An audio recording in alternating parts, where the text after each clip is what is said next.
तो मेरा प्रश्न आईबीसी इंडिपेंडेंट बिजनेस कंसल्टेंट, जो एक नई तरह का टर्म आपने यूज किया, दिल के तार छेड़े हैं आपने सर। इसमें दो प्रश्न मैं पूछना चाहता हूं आपसे। पहला तो जो आपने ये एजुकेशन का मॉडल आप लेके आए, जिसमें जो प्रैक्टिकल लोग हैं जिन्होंने कामयाबी प्राप्त की है उनको आपने प्रोफेसर बना दिया, तो वो अपने आप में एक मुझे इंटरनेशनल नहीं मालूम कि कहाँ पे ऐसा होता होगा, लेकिन इंडिया में तो मुझे नहीं लगता कहीं पे इस प्रकार की प्रैक्टिकल एजुकेशन कहीं पे थी।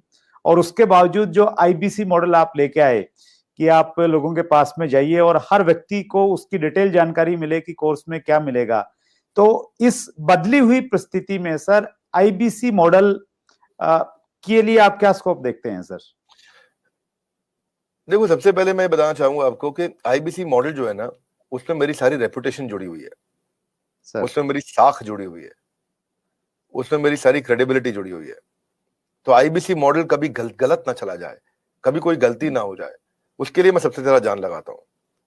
क्योंकि अगर आईबीसी मॉडल में थोड़ी सी भी कमी रह जाती ना, तो लोग बहुत दुखी हो जाते। तो मैं क्या करता हूं, मैं फीडबैक से बहुत काम करते रहा हूं।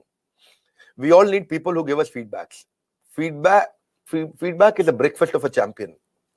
सो कस्टमर फीडबैक के कारण ही उबर इंप्रूव किया है। सो कस्टमर को सेंट्रल पोजीशन पर रखना चाहिए। तो जो आईबीसी है हमारी कंपनी के सेंट्रल पोजीशन में है।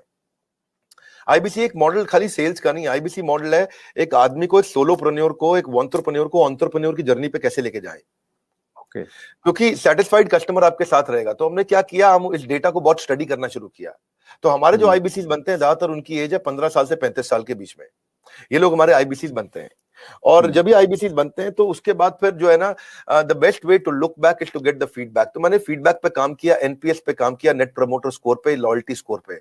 और उस पर जब काम किया, जितना मेरा नेट प्रमोटर स्कोर, मेरा लॉयल्टी स्कोर, मेरे जो आईबीसी जितने मेरे साथ लॉयल रहेंगे, जितना मैं उनको अपने साथ में रोक सकूंगा, तो मेरे को सारी एक्यूरेट मेथोडोलॉजी बिल्ड करनी थी, यूनिवर्सल मेथोडोलॉजी बिल्ड करनी थी कि मैं फीडबैक लेते रहूं, उनसे बात करते रहूं। हमने अग्रवाल पैकर मूवर से भी सुना, सबसे सुना, हम सबसे देखते आ रहे हैं कि ग्रीवेंस मैनेजमेंट पे काम करना चाहिए। तो मैंने ग्रीवेंस मैनेजमेंट पे काम किया अपने आईबीसी के साथ में। क्योंकि कहते हैं किसी if you can't solve, find someone who can solve it quickly. तो मैं टेक्नोलॉजी बहुत बिल्ड करी। मैं बहुत ध्यान से सुनता हूं अपने सारे आईबीसी को कि मैं उनको कैसे आगे लेकर के जाऊं। उनकी कोई कंप्लेंट है, अगर वो फेलियर हो रहा है, तो मैं अपने रिटेंशन को कैसे बढ़ाऊं, उसके एक्सपीरियंस कैसे उस एक्सपीरियंस को इंप्रूव करूं। तो हमने कैंपेन लॉन्च किया, रगड़ देंगे कैंपेन। ये रगड़ देंगे कैंपेन का मतलब है तू आईबीसी ज्वाइन कर, तेरे को रगड़ देंगे, तेरे को इतना तराश देंगे। People don't care how much you know, they know how much you care. लोगों को इस बात की परवाह नहीं कि आपको जानकारी कितनी है, पर उनको जानकारी है कि आपको उनकी परवाह कितनी है। तो हम उनकी परवाह करते हैं। हम फर्स्ट कॉल रेजोल्यूशन पे काम किया हमने। फर्स्ट कॉल रेजोल्यूशन मतलब पहला फोन आए कि मैं इस तकलीफ में हूं, तो जितना मेरा फर्स्ट कॉल रेजोल्यूशन यानी कि पहली कॉल पे ही मैं उसकी प्रॉब्लम सॉल्व कर दूं, जितना मेरा एफसीआर रेट हायर रहेगा, उतना मेरा कस्टमर सेटिस्फाइड होगा, मेरा लॉयल्टी स्कोर बढ़ेगा और मेरे आईबीसी मेरे साथ में जोड़ता है और हम उसको बिल्ड करते हैं। तो इसको हमने नॉर्मल डायरेक्ट सेलिंग मॉडल की तरह नहीं रखा कभी भी। हमने इसको एक एंटरप्रेन्योरशिप, हम एक रियल कॉर्पोरेट की तरह इसको बिल्ड किया, सॉलिड कॉर्पोरेट की तरह। देखो सुरेंद्र जी, बिजनेस की हमें अच्छी जानकारी है, भगवान की कृपा से मैंने हजारों लाखों बिजनेसेस को ठीक किया है, कम से कम हजारों तो किया है। 15 मिनट से 10 मिनट से ज्यादा नहीं लगता मुझे एक बिजनेस में कि वो फेल क्यों हुआ है बताने में। और उसके लिए लोग मुझको पैसा देते हैं, 15-15 मिनट के बहुत पैसा देता है लोग मेरे को आज। तो अगर इतना बिजनेस की जानकारी है तो कुछ तो अपने बिजनेस में भी उसको इन्वेस्ट करते हैं हम लोग। तो हमने फर्स्ट कॉल रेजोल्यूशन पे काम किया कि हम लोग तेजी के साथ पे काम करें। तो फर्स्ट कॉल रेजोल्यूशन में मैंने ट्रेन किया, अपने एजेंट्स को ट्रेन किया, हमने उनको रेजोल्यूशंस बिल्ड करने के तरीके निकाले, वेट टाइम को खत्म किया, कोई हमें फोन करे तो कॉल वेटिंग पे ना जाए, हमने उसको कैसे फर्स्ट टाइम राइट कर सके हम लोग। तो एफटीआर और एफसीआर इन सब पे काम किया। टर्न अराउंड टाइम बोलते हैं टैट, कि मेरे को अगर कॉल आया तो मैं कितनी जल्दी टर्न अराउंड कर सकता हूं, अगर कोई प्रॉब्लम को मुझे इंटरनली सॉल्व करनी तो मैं कितनी जल्दी टर्न अराउंड कर सकता हूं। तो आईबीसी के लिए मैंने पूरा कॉर्पोरेट बिल्ड कर दिया, देश के टॉप लीडर्स लेके आया। मेरी जो सर्विस हेड है वो पहले एयरटेल की सर्विस हेड हुआ करती थी। हमारे जो सर्विस मैनेजर्स हैं, कोई स्विगी से आया है, कोई जोमेटो से आया है, कोई सर्विस मैनेजर वहां से आया, क्या बोलते हैं, ओला से आया, कोई उबर से आया, कोई कहीं से आया, सब जगह से हमने बेस्ट टॉप स्टार्टअप से हमने सारे सर्विस मैनेजर्स लिए। और कोई भी क्वेरी को अनरिजॉल्व नहीं छोड़ते हम लोग, वो सुसाइडल है। अगर कोई भी किसी का क्वेश्चन आया उसको सॉल्व नहीं कर पाए, सुसाइडल है।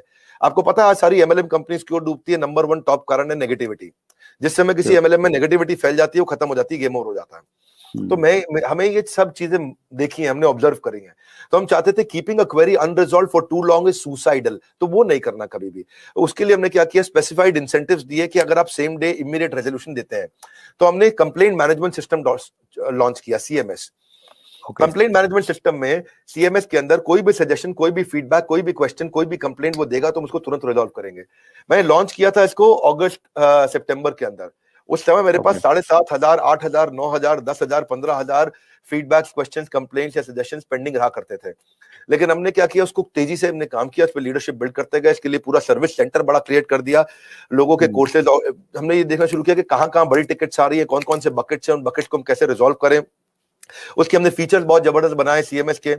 और फिर क्या हुआ, फिर हमने देखा ऐसा करते करते जब भी आए क्राइसिस तुरंत बना दो प्रोसेस। क्या रूल होता है जी सुरेंद्र जी, कि जब भी आए क्राइसिस तुरंत बना दो प्रोसेस। तो हर क्राइसिस के अगेंस्ट प्रोसेस बना दो भाई। एक दिक्कत आई, क्राइसिस आया था तो ऐसा प्रोसेस बना दो कि दोबारा ना आए।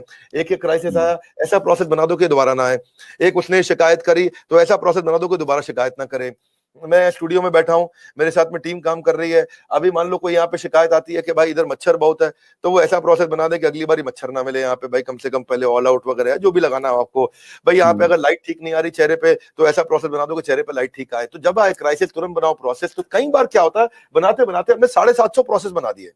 कितने? अच्छा, 750 प्रोसेस और पॉलिसीज हमने बना दिए। लेकिन फिर भी क्या होता है, कई बार कोई ऐसी नई समस्या निकल के आती है, टीम बड़ी है, ऑर्गेनाइजेशन बड़ी है।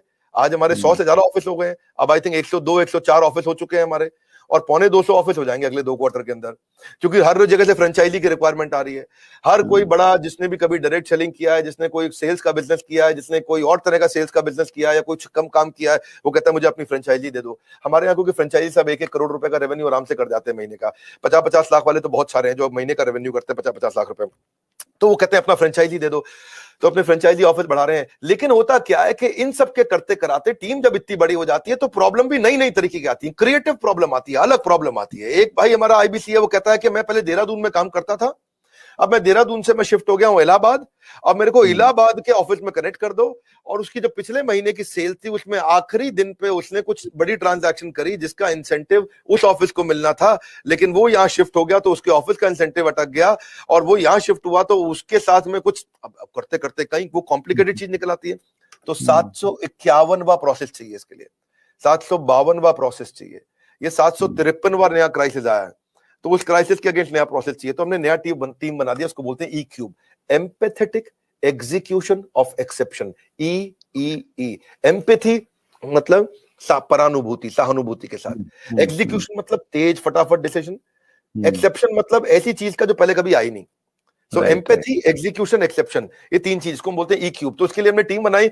इस टीम के अंदर हमने फाइनेंस, टेक्नोलॉजी और सर्विस के लोग हैं। कहीं पेमेंट का इशू है, कहीं टेक्नोलॉजी का इशू है, कहीं सर्विस का इशू है, किस चीज का इशू है, कहीं लर्निंग एंड डेवलपमेंट का इशू है, कहीं सेल्स की कैपेबिलिटी का इशू है, किस चीज का इशू है। तो हमने एक टीम बनाई, और जैसे ही कोई नई प्रॉब्लम आई 4 घंटे के अंदर नई पॉलिसी तैयार करेंगे, नया प्रोसेस तैयार करेंगे, और 4 घंटे के अंदर उसको सोल्यूशन देंगे। हमारे यहाँ रूल है, अगर पूरे दिन के अंदर वर्किंग आवर में किसी भी समय कोई भी complain, suggestion, feedback, question, discussion हो गया तो शाम को 7 बजे से पहले या एंड ऑफ द डे तारीख बदलने से पहले पहले उसी दिन के अंदर कितना भी कठिन क्यों ना हो सॉल्व करना है। तो मेरा जो फीडबैक स्कोर हुआ करता था शुरुआत में वो बहुत लो था, वो हमने फिर उसको इंप्रूव किया। आज आपको जान के खुशी होगी, पिछले 2 क्वार्टर से मैं अपने फीडबैक स्कोर को 98% पे मैनेज कर पा रहा हूं। यानी कि 98% का फीडबैक हमारा ऐसा है 5 स्टार, और बाकी 2% है, कोई 3 स्टार 4 स्टार भी देता है, और कोई कम भी दे सकता है। तो वो हमारे लिए फिर नया प्रोसेस बनाने की संभावना आ जाती है। तो अच्छा लगता है, आईबीसी का मॉडल हमारा बहुत अच्छा चल रहा है।